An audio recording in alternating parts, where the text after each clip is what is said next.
Mr. Nichols, I'm deeply concerned that the Western Hemisphere is being overwhelmed by anti-Americanism, and that countries across the region are aligning themselves with our adversaries and our enemies.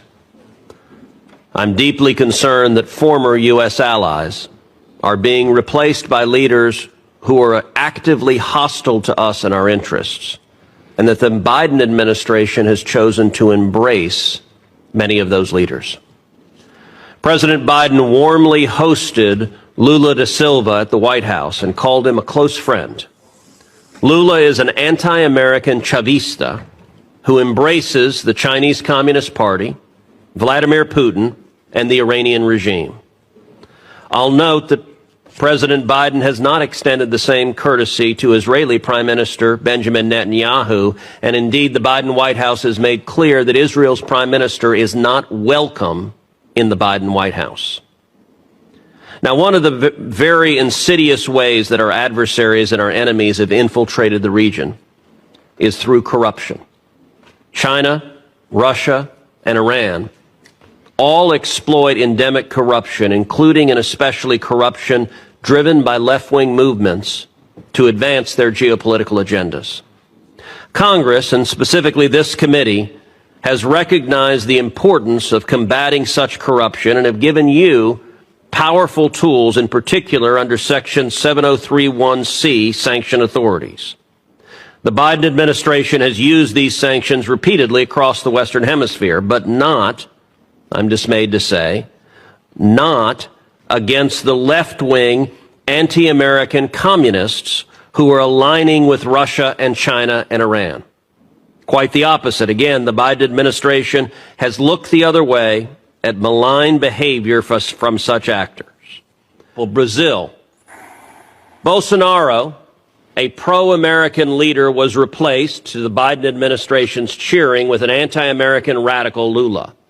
And there is corruption likewise in the Lula government. In February, Lula allowed 2 of Iran's most advanced warships to dock in the port of Rio de Janeiro.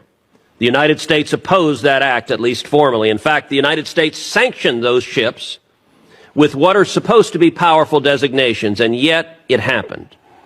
I believe the Lula government's corruption played a significant role in their decision to ignore the Biden administration and allow the docking.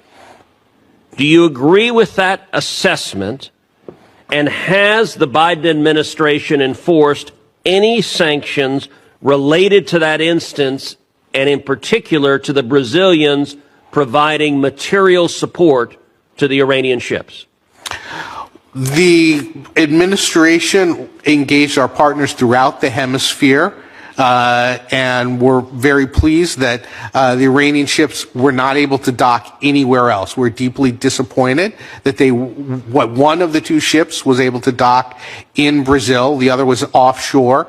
I refer you to OFAC for any additional information on. Has the Biden administration sanctioned the Brazilian government, led by Joe Biden's self-described good friend, the anti-American leftist Lula? Have you sanctioned the Brazilian government for violating U.S. law and allowing the Iranian ships to dock?